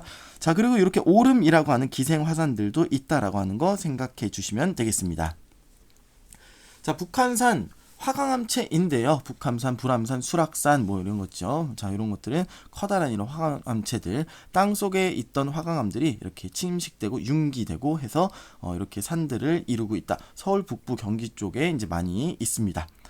자, 그리고요, 정리해서 보시면은 제주도, 울릉도, 독도, 철원 지역, 백두산 여기까지가 이제 화산암들인데요. 다 보시면 신생대라는 거 보실 수가 있겠고요. 설악산, 북한산 등의 이제 중생대 화강암들은요, 여기서도 중생대 확인하실 수가 있겠죠. 자, 이렇게 이제 정리하시면 되겠고요. 더 디테일한 것들은 학교에서 강조하는 대로 아니면은 뭐 EBS 수능 특강이나 수능 완성 그런 것도 이제 풀어 보시면서 여러분들이 정리하시면 좋을 것 같습니다. 다음은 퇴적암의 형성 과정에 대해서 보도록 하겠습니다. 퇴적암이 형성된 전체의 과정을 갖다가 우리는 속성작용이라고 이야기를 합니다. 퇴적물이 퇴적이 됩니다. 쌓이는 거죠. 그리고 다짐과 교결작용을 통해서 퇴적암이 되는 겁니다. 자, 다짐은 무엇이냐? 퇴적물 무게에 의해서 압력에 의한 거죠. 그러니까 퇴적물 무게에 의한 압력에 의해서 퇴적물 사이에 공극이 줄어듭니다. 그리고 물이 빠져나간다. 자, 교결작용은 무엇이냐? 물 속에 석회질, 규질, 철질 이런 것들이 이제 침전되면서 공극을 메우면서 서로 붙어져서 굳어지게 한다. 그래서 다짐작용, 교결작용을 통해서 전체적으로 속성작용을 통해 퇴적암이 된다. 퇴적물이 퇴적암이 된다. 이렇게 보시면 되겠습니다. 그리고 이 과정 중에서는 밀도가 증가하고 공극이 감소한다. 이렇게 정리하시면 되겠습니다. 다음은 퇴적암의 분류에 대해서 보도록 하겠습니다. 퇴적암의 종류가 되겠는데요. 먼저 쇄설성 퇴적암 보도록 하겠습니다. 자, 쇄설물들이 쌓인 겁니다. 쇄설물들은 한마디로 암석 조가리라고 생각하시면 되겠습니다. 자갈이 쌓여서 여감, 모래가 쌓여서 사암, 실트가 쌓여서 실트암, 점토가 쌓여서 점토암 이렇게 되겠는데요. 여러분들이 전파암하고 헷갈리시면 안 됩니다. 자, 전파암은 뭐냐면요, 쉐일이 변성작용을 받아가지고 생긴 변성암이 되겠습니다. 슬레이트라고도 합니다. 자, 화산 분출에 의한 거 집계암, 응해암이 있는데요. 얘네들은 화성암이라고 안 합니다. 화산암이 아닙니다. 자, 얘네들은 그러나 화산 활동에 의한 것은 맞습니다. 그렇지만 퇴적암입니다. 자, 응해암은요, 제주도 수월봉에서 볼 수 있습니다. 기억해 주시고요. 제주도 수월봉. 자, 그 다음에 이제 화학적 퇴적암입니다. 자, 침전이나 뭐 증발된 것들, 이런 것들이 쌓여서 생기는 퇴적암이 되겠습니다. 석회물질들이 쌓이는 거, 석회암이 되는 거고요. 그 다음에 뭐 이런 것들이 쌓이는 거, 처트가 되는 겁니다. 자, 그리고 이제 증발 잔유물은 뭐냐면은, 예를 들어서 석회수, 뭐 깊은 호수가 있었는데 점점 마르면은 석회의 농도가 높아집니다. 그러면서 뭔가 얘네들이 이제 좀 석고가 되는 거고요.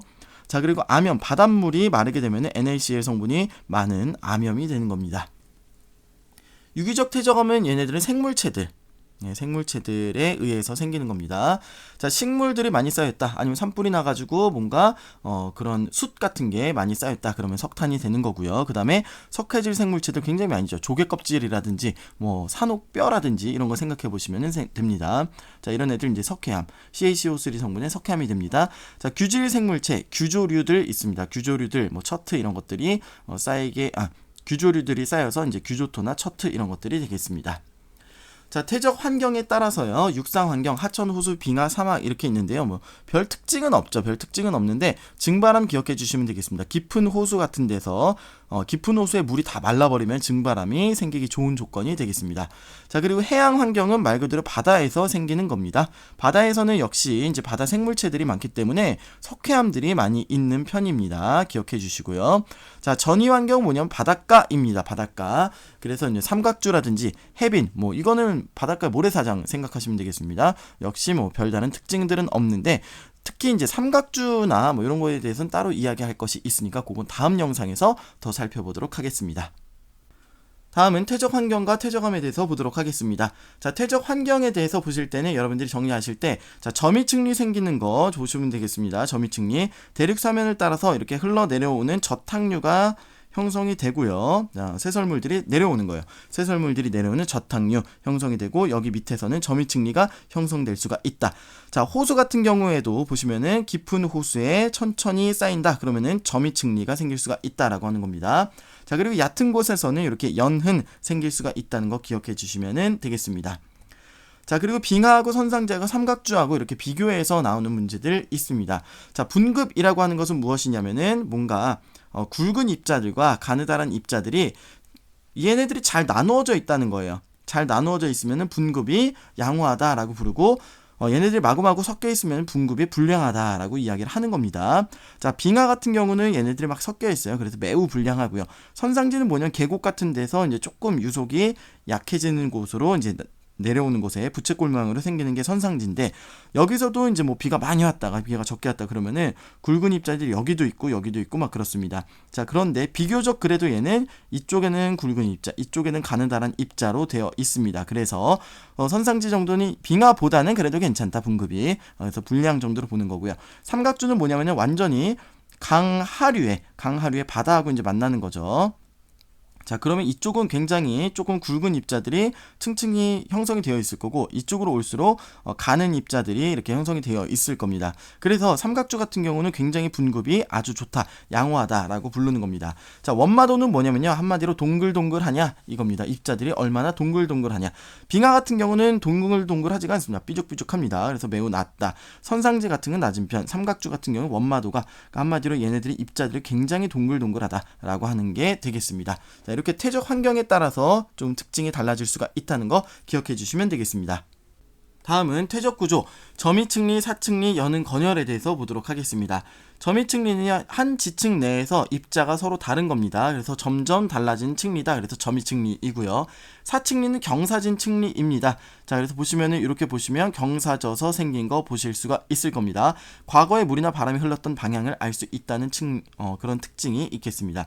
자, 연흔은 뭐냐면 얕은 곳에서, 수심이 얕은 곳에서 형성된 게 연흔이고요. 건열은 요거는 이제 뭔가 건조해졌다는 얘기입니다. 원래는 습지였는데 건조해지면서 얘네들이 쩍쩍 이제 갈라지면서 그 틈새에 다른 물질들이 들어오면서 생긴 거, 건열 되겠습니다.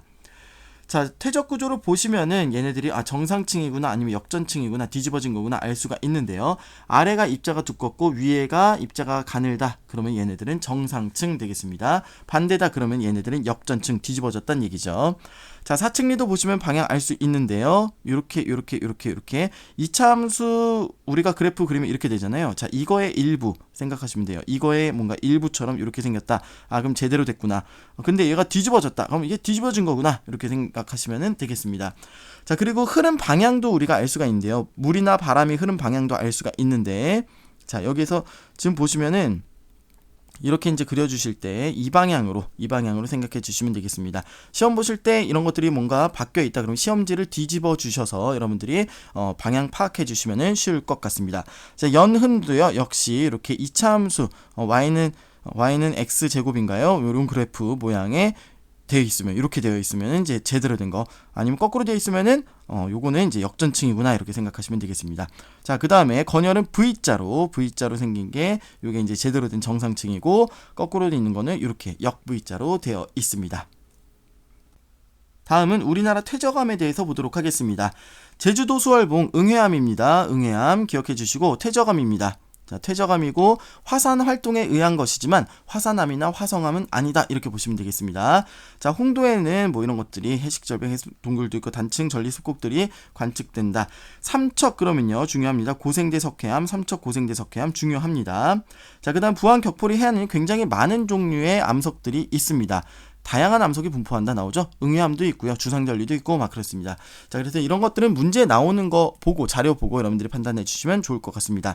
진안 마해산 중생대 여감입니다. 중생대 여감이 이제 많이 나와 있고요. 그리고 여기에는 타포니가 형성되어 있다는 거 여러분 참고하시면 되겠습니다. 고성 덕명리 해안은요 공룡 발자국 이런 것들이 공룡 화석들이 많이 있습니다. 그래서 약 1억 년 전 중생대 퇴적된 쉐일층이다. 해안을 따라서 있는 것이지만 지금 현재 해안가란 얘기지 이게 만들어졌을 때 바다는 아닙니다. 이거는 육성층, 그러니까 당시 육지였다 이렇게 보시는 겁니다. 육성층입니다. 태백구문속 고생대의 석회암이다 보시면 되겠고요. 고생대니까 삼엽충이나 뭐 이런 것들이 많이 발견이 된다 보시면 되겠습니다. 다음은 지질 구조 관련해서 주요 용어들 한번 살펴보도록 하겠습니다. 여러분들이 많이 헷갈려 하시는 것 같아서 용어 정리 한번 하고 넘어가도록 하겠습니다. 자, 습곡은요 횡압력을 받아가지고 층리가 휘어진 지질 구조를 갖다가 습곡이라고 이야기를 하고요. 고온 고압 환경에서 잘 형성이 됩니다.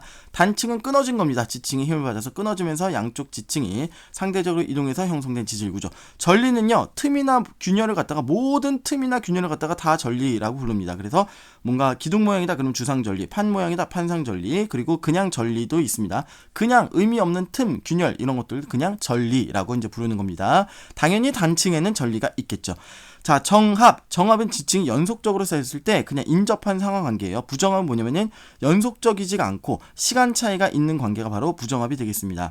자, 조류운동이나 조산운동 이렇게 얘기가 나오는데 조류운동은 무엇이냐? 뭔가 이거는 육지가 만들어진 넓은 범위에 걸쳐서 대륙이 만들어지는, 그러니까 굉장히 서서히 융기 혹은 침강하는 운동이 되겠습니다. 자, 조산운동은 무엇이냐?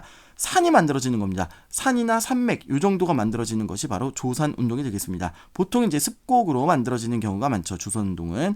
자, 관입이 뭐냐? 지하에서 마그마가 주변의 지층이나 암석을 뚫고 들어가는 것이 관입이고요. 포획은 뭐냐면은 마그마가 이제 관입할 때 주위에 암석 조각이 이제 떨어져 나옵니다. 그러면은 마그마 이렇게 액체 속에 암석들이 있는 겁니다. 암석들이 있으면 얘네들이 바로 이제 포획암이 되겠습니다. 다음은 습곡에 대해서 알아보도록 하겠습니다.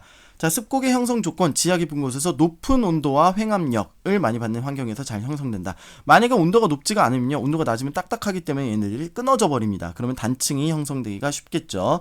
자, 높은 온도와 횡압력을 많이 받아서 말랑말랑해야 그래야 이제 휘어진다라고 하는 겁니다. 자, 습곡의 구조 보도록 하겠습니다. 가장 많이 휘어진 곳의 그 중앙축, 이것을 갖다가 습곡축이라고 이제 부르는 겁니다. 자, 습곡축에는요, 이제 배사축과 향사축이 있는데요. 배사는 위로 올라온 부분, 향사는 아래로 내려간 부분이 되겠습니다. 자, 습곡축 면은요, 습곡축들을 각각 여기에서도 이제 속에 습곡축이 있고 축이 있겠죠. 자, 그러면 이런 것들을 다 포함한 요 면을 갖다가 이제 습곡축 면이라고 하고요. 배사축면, 향사축 면이 있겠죠. 자, 그리고 이제 습곡 날개가 있습니다. 습곡 축 양쪽에 평평한 면 이렇게 표현이 되어 있는데요. 자, 뭐냐면은 습곡 축이 이렇게 있습니다. 그 양쪽으로 요 면 이렇게 되겠습니다. 자, 이게 바로 이제 습곡 날개가 되겠습니다. 이쪽도 이쪽 면이 되겠습니다. 자, 이렇게 이제 보시면은 조금 더 여러분들이 그 다음 부분에 습곡의 어떤 종류에 대해서 이야기하기가 조금 쉬울 것 같습니다. 자, 정습곡은 뭐냐면요. 자, 일단은 두 날개 경사각이 같아요. 그리고 경사 방향이 이쪽은 이쪽 이렇게 방향의 반대인 습곡. 이것이 바로 이제 정습곡이고요. 그리고 축면이 수직인 거. 네, 축면이 수직인 게 되겠습니다. 경사습곡은요. 축면이 이렇게 경사 누워 있습니다. 경사가 져 있고요. 그리고 두 날개의 경사가 달라요. 두 날개 경사 다르다. 자, 이쪽의 경사가 이제 다른 거죠. 이게 바로 경사습곡이 되겠습니다.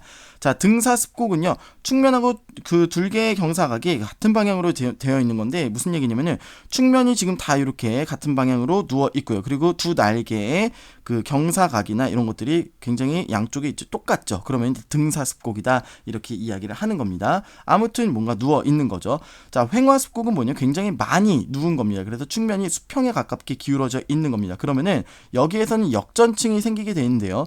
자, 보시면 여기가 제일 아래, 그다음 위, 그다음 위죠. 그렇죠? 그런데 요런 부분 보시면 이렇게 잘라 보시면은 이런 것들이 좀 바뀌는 층들이 생겨요. 역전층이 생길 수가 있다. 그렇기 때문에 뭔가 지층이 쌓인 순서로 해석하는데 혼란을 줄 수 있는 것이 바로 이제 횡화습곡이 되겠습니다.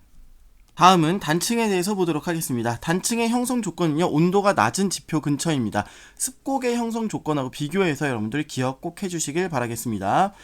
자, 일단 이렇게 단층 면을 기준으로 단층 면보다 위에 있으면 상반, 하반 이렇게 부릅니다. 단층면이 이렇게 있으면은 요거보다 위쪽은 여기죠. 여기가 상반, 여기가 하반이 돼 있고, 단층면이 이렇게 있다. 그러면 여기가 상반, 여기가 하반이 되겠습니다. 자, 정단층은요, 장력에 의해서 상반이 아래로 이동한 거죠. 역단층은 횡압력에 의해서, 오버스러스트도 횡압력에 의해서입니다. 근데 이거는 굉장히 심한 횡압력에 의해서 단층면의 경사가 45도 이하인 역단층이 되겠습니다. 주양이동 단층은 이렇게 수평 방향의 힘을 받으면서 엇갈리는 힘을 받으면서 생긴 단층이 되겠습니다. 자, 주양이동 단층하고 변환 단층하고의 차이 보도록 하겠습니다. 자, 주양이동 단층은 이쪽 같은 지층이 이렇게 있다면 얘네들 전부 다 이쪽 이렇게 움직이는 거를 주양이동 단층이라고 합니다. 변환 단층은 주양이동 단층의 일종이라고 보셔도 되는데요. 주로 이제 해령이라고 하는 특정한 그런 부분에서 해령 이쪽 요 부분에서 해령과 해령 사이에서 생기는 요 단층을 갖다가 변환 단층이라고 이야기를 합니다. 다음은 전리, 주상전리와 판상전리에 대해서 알아보도록 하겠습니다. 자, 주상전리는요, 갑자기 식어서 수축될 때 나타나는 겁니다. 자, 그래서 화산암, 특히 이제 용암이 바닷가 같은데 물가로 이렇게 쫙 젖으면서 그러면서 굉장히 빠른 속도로 식을 때 나타나는 게 바로 주상전리가 되겠습니다. 자, 판상전리는요, 판 모양으로 잘라진 전리인데요, 압력이 낮아져서, 그러니까 특히 이제 심성암, 화강암 같은 거죠. 화강암이 지표 부근으로 이렇게 나오면서 압력이 낮아지기 때문에 판 모양으로 쪼개지는 거, 판상전리가 되겠습니다. 자, 방상전리는 뭐 압력이 낮아지기도 하고 물의 동결작용, 얼었다, 녹았다 이렇게 수축됐다 확장되면서 그러면서 이제 무작위의 모양으로 찢어지는 게 그렇게 이제 갈라지는 게 방상전리가 되겠습니다. 다음은 부정압에 대해서 알아보도록 하겠습니다. 자, 부정압 순서 일단은 퇴적이 됩니다. 이렇게 퇴적이 돼요. 물 속에 있는 거죠. 그런데 이게 그대로 이제 땅이 됩니다. 융기가 되어서 땅이 돼요. 그런 다음에 이게 깎이는 게 침식이죠. 그런 다음에 다시 침강, 다시 물 밑으로 내려갑니다. 그런 다음에 그 위에 이제 다시 쌓이죠. 그러면은 여기에 보시면 부정압 면이 이렇게 생기게 됩니다. 부정압 면 쪽에는 보통 기저여감이 있게 마련입니다. 그래서 퇴적, 융기, 침식, 침강, 퇴적 이렇게 되는 게 부정압의 순서다라고 봐주시면 되겠고, 그 다음에 우리는 이제 다시 이게 땅이 된 거, 돌이 된 거를 이제 보는 거죠. 다시 융기 과정이 있습니다. 그래서 부정압의 개수 플러스 1이 최소 융기 횟수이다. 이렇게 보시면 되겠습니다. 그래서 문제 같은데 많이 나옵니다. 최소 융기 횟수 최소한 몇 번이냐, 몇 번 융기했느냐, 그러면은 따져주실 때 부정압 몇 개인지 세워주시고 플러스 1 해주시면 된다라고 하는 겁니다. 자, 부정압의 종류는 평행부정압, 경사부정압, 난정압 이렇게 있는데요. 평행부정압부터 보도록 하겠습니다. 이건 그대로 침강한 게 그대로 융기했다가 다시 그대로 침강하면서 거의 평행하게 수평 방향으로 거의 평행하게 이렇게 쌓인 거, 부정압 면이 그 위 아래 지층하고 거의 평행합니다. 평행부정압이 되겠습니다. 자, 경사부정압은요, 경사부정압 같은 경우는 습곡이 있거나 아니면 뭔가 경사져 가지고 얘네들이 기울거나 해서 이렇게 퇴적된 그 부정한 면 위아래가 명확하게 구분이 되는 겁니다. 여기도 보시면은 이렇게 아래는 기울어져 있고 부정한 면 중심으로 위에는 이렇게 수평으로 되어 있고 뭔가 명확하게 구분이 됩니다. 자, 난정압은 뭐냐면은 마그마의 관입이나 뭐 변성함이나 심성함 이런 것들이 있는데 요게 이제 잘린 겁니다. 자, 그러면 이런 경우에는 우리가 하필이면 조사를 하는데 요런 부분을 조사를 했다 그러면은 이게 위아래를 갖다가 이제 뭔가 상하 지층의 평행 여부를 갖다가 판단하기가 조금 어려운 그런 경우가 조금 생긴다라고 하는 거 기억을 해주시면 되겠습니다. 아무튼 마그마의 관입이나 변성이 있다 그러면은 난정압이구나 이렇게 봐주시면 되겠습니다. 다음은 관입과 포획에 대해서 말씀드리도록 하겠습니다. 자, 관입은 무엇이냐? 마그마가 한마디로 뚫고 들어왔다라고 하는 겁니다. 그래서 화성암으로 굳어진 구조가 바로 관입이고요. 포획이라고 하는 건 뭐냐면 마그마가 관입할 때 주위의 암석이나 지층 조각이 떨어져 나와서 마그마에 포함되어 굳은 구조. 그러니까 이렇게 지금 보시면은 얘네들이 바로 이제 포획암이 되겠습니다. 자, 포획암이 먼저다라고 하는 거, 먼저 생성되어 있었던 암석이고, 그리고 얘네들은 까만 부분은 이제 마그마가 관입해가지고 들어오면서 굳어진 그런 암석, 얘네들은 이제 나중이 되겠습니다. 그래서 포획암이 먼저다 기억하시면 되겠습니다. 자, 관입 암상, 마그마가 주변 암석의 층성 구조가 평행한 것들, 이런 애들이 이제 관입 암상이 되겠고요. 그리고 암맥은 뭐냐면 뚫고 들어온 것. 뚫고 들어온 것들이 이제 바로 암맥이 되겠습니다. 자, 포획암, 화성암 사이에 포획된 암석들, 얘네들이 되겠고, 포획암이 먼저다라고 하는 거 기억해 주시면 되겠습니다. 다음은 지사학의 법칙과 지질시대에 대해서 보도록 하겠습니다. 자, 지사학의 법칙은 일단 동일 과정의 원리를 대전제로 하고 있습니다. 이건 전제입니다. 대전제예요. 자, 현재 지구상에서 일어나는 지질 활동이 과거에서도 동일하게 일어났다라고 하는 게 대전제가 되겠습니다. 자, 수평 퇴적의 법칙은 일반적으로 퇴적물이 중력의 영향을 받아서 수평으로 퇴적됩니다. 자, 예외가 있습니다. 사층리는 예외가 되겠죠. 자, 그리고 현재 지층이 기울어져 있거나 휘어져 있으면 지각 변동을 받은 것으로 추정을 할 수가 있다라고 하는 겁니다. 자, 지층 누중의 법칙, 지층이 역전되지 않았으면 이렇게 쌓여 있는데 이게 먼저라는 겁니다. 아랫게 먼저다라고 하는 게 바로 지층 누중의 법칙이고요. 동물군 천위의 법칙, 상대적으로 진화된 화석이 있고 덜 진화된 화석이 있으면은 요게 이제 원시적인 거죠. 더 원시적인 거기 때문에 원시적인 게 먼저다라고 하는 겁니다. 자, 부정합의 법칙은요. 부정한 면을 경계로 상하는 크게 시대적인 차이가 난다라고 하는 거고, 관입의 법칙, 관입한 게 관입당한 거보다 나중이다. 그러니까 포획암이 먼저다 기억나시죠? 그러니까 관입한 게 나중이다. 이렇게 기억해 주시면 되겠습니다. 자, 그럼 연습을 한번 해볼게요. 어떤 게 먼저냐? 자, 이거 보시면은 E가 먼저입니다. 왜냐면 D가 관입을 했기 때문에 관입의 법칙에 의해서 E가 먼저고 D가 나중이다. 이렇게 보실 수가 있겠습니다. 그 다음에 부정합 이렇게 있고요. 그 다음에 C가 쌓이고 B가 쌓였다. 그 다음에 부정합 있고 A가 쌓였다. 이렇게 보시면 되겠습니다. 자, 여기서도 일단은 아래 게 먼저다라고 하는 게 여러분들 기억을 대전제로 그냥 보시면 되겠습니다. A가 먼저고요. 그 다음에 C고 부정합이 생기고 얘네들이 생기고 그 다음에 관입을 한 겁니다. 그 다음에 부정합이 생기고 D2가 되었다. 자, 그 다음에 이쪽도 보시면 비슷하죠. 그렇죠? B가 쌓였고 C가 쌓였습니다. 그 다음에 A가 관입을 했고요. 부정합이 생겼습니다. 이 F가 쌓인 다음에 관입을 했습니다. 그리고 부정합이 생기고 G가 쌓였습니다. 자, A가 쌓이고 B가 쌓였고 P가 관입을 했네요. 그리고 부정합이 생기고 C, D가 쌓이고 Q가 관입을 하고 부정합이 생기고 E가 되었습니다. 자, 그리고 포획암, 일단은 관입한 경우 보시면은 변성된 부분이 있어요. 변성된 부분을 생각해 보시면은 이거 같은 경우는 B가 관입을 하는데 A가 쌓이고 C가 그 다음에 쌓인 다음에 B가 제일 나중에 이제 이렇게 관입을 했기 때문에 여기까지 변성이 된 거다. 이렇게 보시면 되겠습니다. 자, 그 다음에 이제 분출한 경우 아니면은 부정합이 생긴 경우 보도록 하겠습니다. 자, A가 원래 있었고요. 그 다음에 B가 관입을 했습니다. 그래서 여기가 이제 변성이 된 거죠. 열 변성이 일어나는 겁니다. 자, 그 다음에 이게 분출이 된다면 그 위에 뭔가 쌓였든 아니면 부정합이 일어난다면 그 위에 뭐가 쌓였든 아무튼 C가 제일 나중이 되겠습니다. 자, 여기 보시면은 화성암이 있고요. 그 다음에 이제 변성암이 있는데 변성암 암편이 이렇게 있는데 변성암의 암편, 그러니까 여기에서 떨어져 나온 조각이란 얘기입니다. 여기서 떨어져 나온 조각이에요.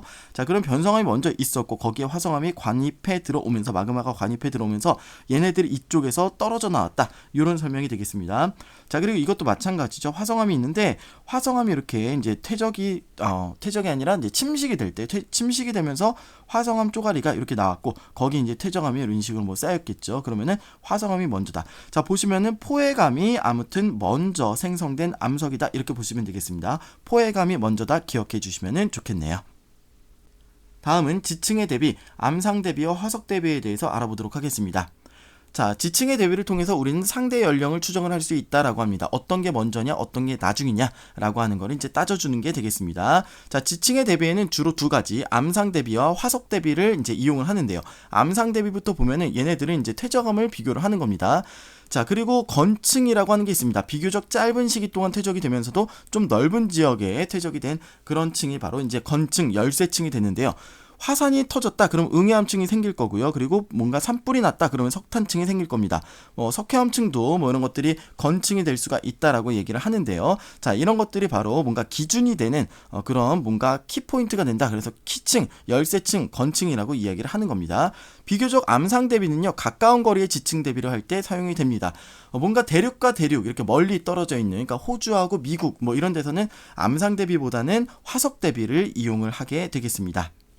자, 화석 대비는요, 진화 속도가 빠르거나 비교적 짧은 시기 동안 번성해서 퇴적 시기를 지시해주는 표준 화석, 시대를 알 수 있는 표준 화석을 주로 이용을 하는 겁니다. 자, 멀리 있는, 그러니까 미국하고 호주하고 이런 식으로 이제 대륙과 대륙 간의 어떤 대비를 이용을 할 때 보통 이렇게 화석 대비를 이용을 합니다. 그래서 시대를 대표하는 표준 화석을 이용을 하는 겁니다.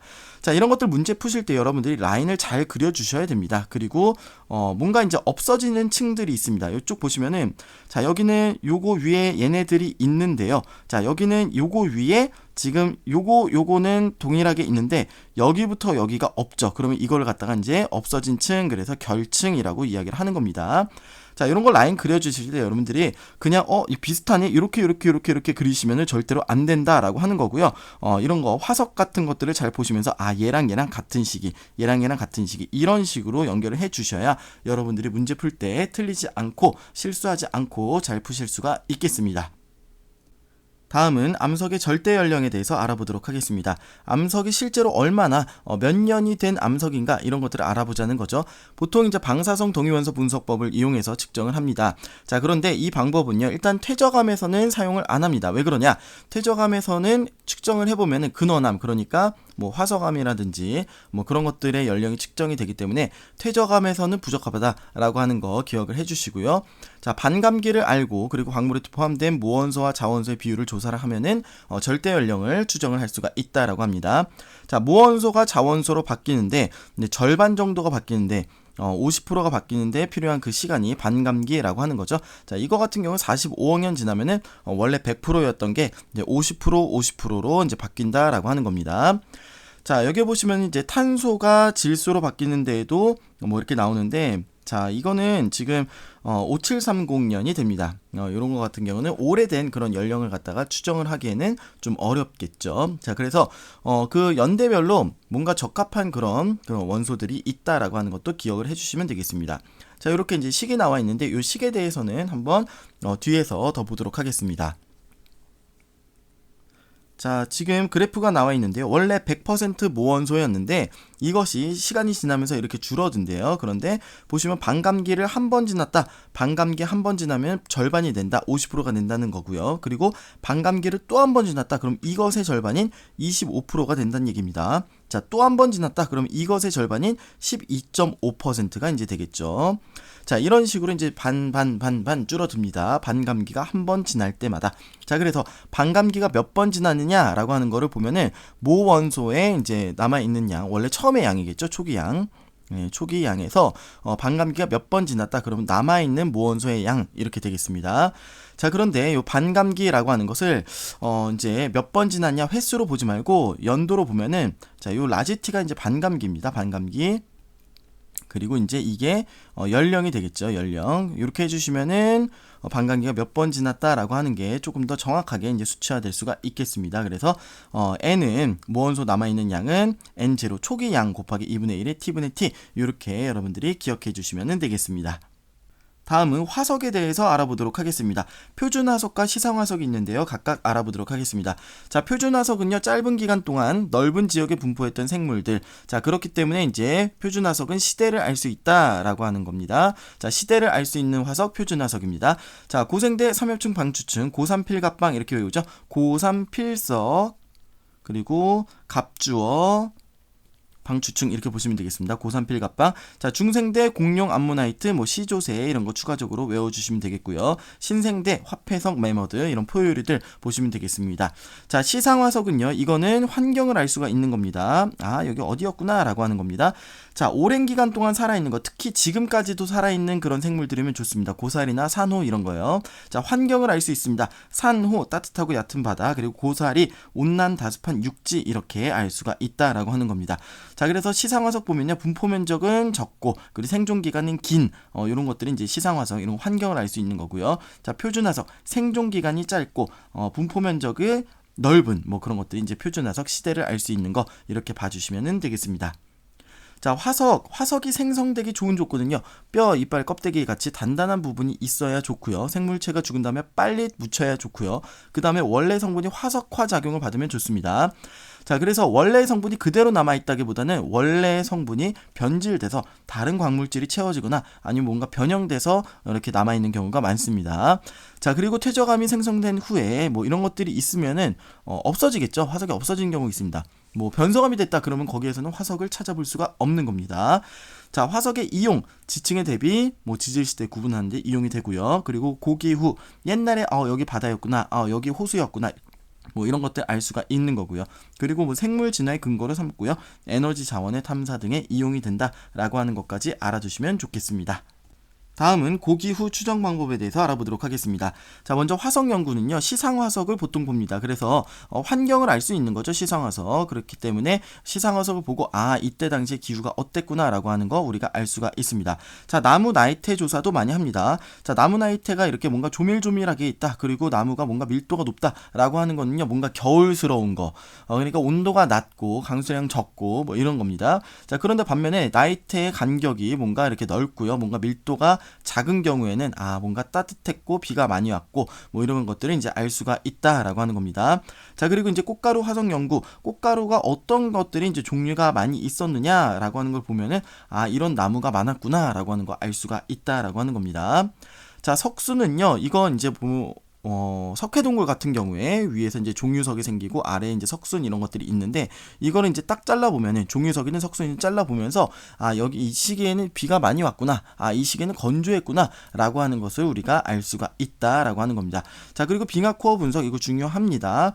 O18하고 O16하고 무슨 얘기냐면은 산소가 O16짜리, 이게 보통의 산소인데 가끔 가다가 이렇게 중성자가 더 많은 산소가 있습니다. 그러니까 H2O를 분석을 하는 건데 H2의 이 O가 요거냐 아니면 요거냐에 따라서 조금씩 달라지는데요. 자, 이게 많으냐 적으냐에 따라서 이제 비교를 하는 겁니다. 따뜻할 때는 뭐 이게 많고 뭐 추울 때는 이게 많고 이런 건데 뒤에서 이제 더 보도록 할게요. 유공층 화석 분석 마찬가지입니다. 이거하고 같이 세트로 여러분 묶어서 기억을 하시면 되겠습니다. 자, 볼게요. 자, 기후가 따뜻할 때는 자, 요거의 비율이, 그러니까 한마디로 이게 많다는 얘기입니다. 이게 높다는 얘기는. 자, 대기 중에서 이거의 비율이 이제 높습니다. 왜냐면은 바다에서 증발을 하는데 이게 많이 증발이 됩니다. 그럼 대기 중에 58 비율이 높아진다라고 하는 겁니다. 자, 그러면은 이렇게 대기 중에서 이제 눈이 내리죠. 눈이 내리면은 여기에서도 역시 58 비율이 높은 눈이 내리게 됩니다. 자, 이런 것들이 쌓이면서 이제 빙하가 되는데요. 그 빙하가 현재까지 이제 남아 있는 겁니다. 그래서 빙하 코어에서 높다라고 하는 거는 대기 중에서 그때 당시에 높았다라는 얘기고, 이게 높다는 얘기는 기후가 따뜻할 때라는 얘기입니다. 자, 그런데 바다는 바다에서 많이 증발이 됐기 때문에 상대적으로 여기에 58의 함량이 줄어들게 됩니다. 그래서 바다에는 따뜻할 때 여기 낮아집니다. 그리고 해양생물 화석 유공충들을 보통 보는데 이거 역시 바다 따라서 가기 때문에 이때도 이제 58의 함량이 낮다 이렇게 봐주시면 되겠습니다. 자, 그리고 CO2의 농도는 당연히 따뜻할 때 CO2의 농도가 대기 중 혹은 빙하코어에서 높다 이렇게 봐주시면 되겠습니다. 다음은 지질시대 구분에 대해서 보도록 하겠습니다. 자, 시생누대, 원생누대 합해서 성캄브리아대라고 이제 부르고요. 고생대, 중생대, 신생대 순서대로 이렇게 지구의 역사가 오고 있습니다. 자, 백분율로 따졌을 때 이거 두 개, 그러니까 성캄브리아대가 88.3%를 차지를 하고 있습니다. 그리고 24시간으로 따지면 이 두 개가 21시보다 조금 더 되게 21.2시간을 차지를 하고 있고요. 고생대 1시간 반, 그리고 중생대 대략 1시간, 신생대 1시간도 채 안 되는 0.3시간을 이렇게 이제 차지를 하고 있습니다. 그리고 고생대, 중생대, 연대를 여러분들이 정확하게 외우시기보다는 이렇게 조금 해주시면 좋습니다. 외우면 더 좋죠. 고생대 5억 4천만 년 전에서 중생대 2억 5천만 년 전, 신생대 6,600만 년 전부터라고 이제 외우시면 되는데 여러분들이 이렇게 하시는 게 중요합니다. 1억 년 전이 뭐냐? 1억 년 전 중생대, 뭐 2억 년 전이 언제냐? 중생대, 3억 년 전 언제냐? 고생대. 이런 식으로 여러분들이 기억을 하시는 게 조금 중요할 것 같습니다. 자, 여기 보시면은 표가 좀 나와 있는데요. 이렇게 두 개 합해서 성캄브리아 시대이고요. 그리고 5억 4천만 년 전부터 2억 5천만 년 전까지 이제 고생대고요. 2억 5천만 년 전에서 6,600만 년 전까지 이제 중생대가 되겠습니다. 그리고 6,600만 년 전부터 지금까지 혹은 뭐 인류가 생존하는 그 10,000년 전까지, 이건 이제 학교마다 조금씩 달라요. 10,000년 전까지를 이제 지질시대로 보느냐, 아니면 지금 현재도 지질시대로 보느냐, 이거는 뭐 책마다 다르고 뭔가 기관마다 이제 조금씩 견해가 좀 다릅니다. 한번 확인해 보시고요. 자, 그렇게 해서 이제 신생대 이렇게 구분이 됩니다. 그래서 1억 년 전 중생대, 2억 년 전 중생대, 3억 년 전 고생대, 4억, 5억 년 전 고생대, 그리고 그 전 6억 년, 7억 년 이런 건 다 성캄브리아대 이렇게 보시면 되겠습니다. 조금 더 디테일하게 보면은 고생대, 캄브리아, 오르도비스, 실루리아, 대본기, 석탄기, 페름기, 석탄기, 카본기라고도 이제 많이 얘기를 하죠. 그래서 캄 오실 때 카페, 그리고 뜨지백, 팔내, 사기 이렇게 보시면 되겠습니다.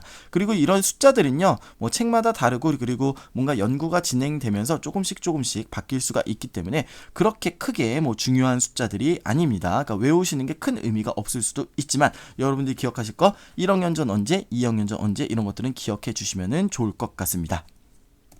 다음은 지질시대의 기후와 대멸종에 대해서 보도록 하겠습니다. 자, 기후는요, 일단 고생대는 대체로 온난했고 중기와 말기에 큰 빙하기가 있었다라고 합니다. 자, 중생대 때 빙하기 없었다. 요렇게 잠깐 줄어든 거 빙하기 아닙니다. 요 빙하기는 요거보다 내려가야 됩니다. 요거 평균보다 내려가야 됩니다. 자, 빙하기가 없었다라고 하는 거 중요하고요. 그리고 신생대 4기에만 4번의 빙하기와 3번의 간빙기가 있었다라고 하는 거 중요하니까 기억해 주시면 되겠습니다. 자, 그리고 대량 멸종 시기 보면 5대 멸종 보통 얘기를 합니다. 그 이유에 대해서는 우리가 아직 인류가 명확하게 모릅니다. 그때 살아보질 않았으니까요. 자, 그리고요, 페름기 말에 요거는 굉장히 좀 중요한데요. 페름기 말의 대멸종이 지구 역사상 가장 큰 대멸종이었어요. 자, 그런데 이때 그 원인이 뭐냐면은 해양의 산성화입니다. 해양의 산성화. 이렇게 이제 주로 많은 과학자들이 보고 있습니다. 왜 산성화됐느냐에 대해서는 뭔가 판게아가 형성이 되면서 수륙 분포가 달라지면서 산성화되지 않았겠느냐 이렇게 지금 보고 있는 겁니다. 그런 거에 대해서 아직 정확하게 밝혀진 바는 뭐 없습니다.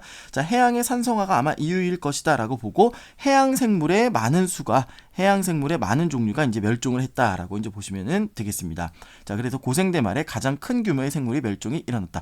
원인은 이거는 뭐 모릅니다. 근데 판게아 형성 뭐 이런 것들이 여러 가지 원인이 되어서 뭐 거의 뭐 몇십만 년 혹은 100만 년에 걸쳐서 이제 멸종을 했다라고 이제 보시면 되겠습니다. 자, 중생대 말에도요, 이제 공룡이 멸종을 한 그런 사건이 있는 거죠. 그래서 두 번째로 큰 규모의 그런 생물 멸종 현상이 일어났다라고 이렇게 기억해 주시면 되겠습니다. 다음은 지질시대와 생물 화석에 대해서 보도록 하겠습니다. 자, 고생대 때는 기후가 대체로 온난했고요. 오르도비스기 말하고 석탄기 말에 빙하기가 있었다. 두 번의 빙하기가 있었다라고 하는 거. 자, 그리고 생물은요, 해양 생물이 급격히 증가했다. 캄브리아기에 굉장히 급격히 증가를 하는데 이걸 갖다 이제 캄브리아기 대폭발이라고 이야기를 합니다. 자, 그리고 여러 종류의 그런 생물들이 출현했다라고 하는 겁니다. 자, 캄브리아기에 삼엽충 이런 것들이 생겨나기 시작했고요. 무처추 동물부터 이제 번성을 하기 시작합니다.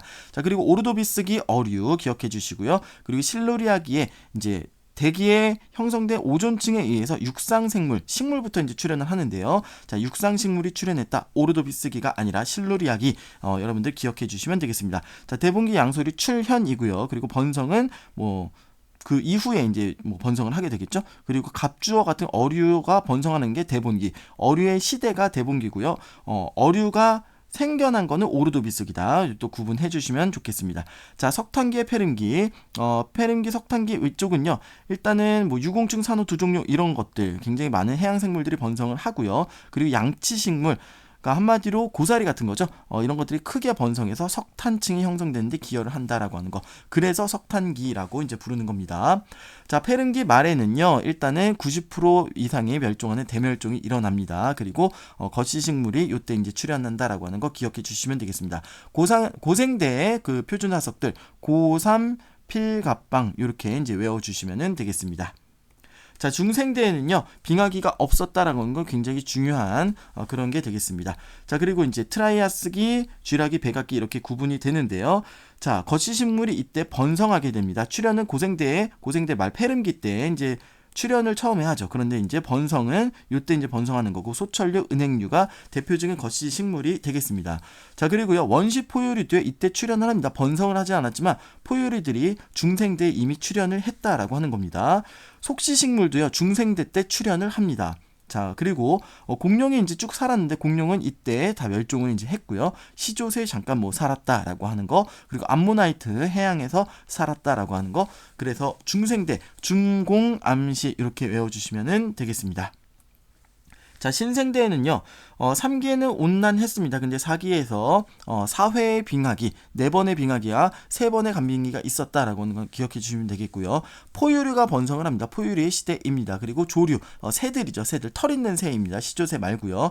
자, 그리고 속시식물과 침엽수가 이제 번성했다라고 하는 거 기억해 주시면 되겠습니다. 여기 지금 고3기, 신3기 이렇게 나와 있는데, 지금은 이렇게 표현 안 하고 이제 팔레오기, 네오기 이런 식으로 표현을 하죠. 저 화폐석이나 메머드 같은 거 신생대의 표준 화석이 되겠습니다. 그래서 신화 포메, 신생대는 화폐석, 메머드, 그리고 이제 뭐 포유류 이렇게 생각해 주시면 되겠습니다. 지질시대와 생물화석 조금 더 보도록 하겠습니다. 자, 지질시대별 표준화석들을 살펴보면요, 성캄브리아대 때 스트로마톨라이트 이런 거 뭐 남세균류 이런 것들의 뭐 사체나 배설물들 뭐 그런 것들이 굳어가지고 뭔가 이제 화석이 됐다라고 합니다. 스트로마톨라이트. 성캄브리아대 때만 있었던 건 아니지만, 그렇지만 성캄브리아대 때 나올 수 있는 화석 스트로마톨라이트 되겠습니다. 그리고 에디아카라 동물군. 이건 이제 호주에서 발견된 그 에디아카라 동물군 다세포 동물들입니다. 해양생물들. 자, 그 다음에 고생대에는 삼엽축, 필석, 갑주어, 방추증을 해서 고삼필갑방 이렇게 외워주시면 되겠고, 중생대 공룡 아모나이트 시조새, 중공암시 이렇게 외우시면 되겠습니다. 자, 신생대 신화 포음에 포유류까지 해서 신생대에는 화폐석, 메머드, 포유류 이렇게 보시면 되겠고요. 자, 필석 같은 경우 그림 많이 나오는데요. 이거요, 바다에 사는 그런 바다 생물로 보시면 되겠고, 식물이 아니다, 식물처럼 생겼는데 식물이 아니다라고 하는 거 여러분 꼭 기억해 주시면 좋겠습니다. 자, 그리고요, 이제 출현 시기하고 번성 시기하고 한번 정리를 해봤습니다. 자, 무척추 동물 성캄브리아대 때 원생이언 때 이제 출현했고요. 그 다음에 어류는 오르도비스기 때 출현해서 번성 시기는 대본기, 양서류는 대본기에 출현했고, 파충류 석탄기에 출현했고, 그리고 번성은 이제 파충류 같은 경우는 중생대 때, 공룡이 파충류죠. 그렇기 때문에 이제 페른기에서 중생대까지 번성했다. 이렇게 봐주시면 되겠습니다. 자, 포유류는 이미 중생대 때 포유류는 출현을 합니다. 그런데 번성한 거는 신생대 때 번성을 하게 되는 겁니다. 자, 식물들 보시면은 양치 식물도 고생대 오르도비스기, 그리고 번성은 석탄기 때 이제 번성을 합니다. 고사리죠. 자, 거시 식물 출현 시기는 고생대 때 출현을 하고, 번성은 중생대 때 번성을 합니다. 속시 식물 중생대 때 출현하고 신생대 때 번성했다. 이렇게 정리하시면 되겠습니다.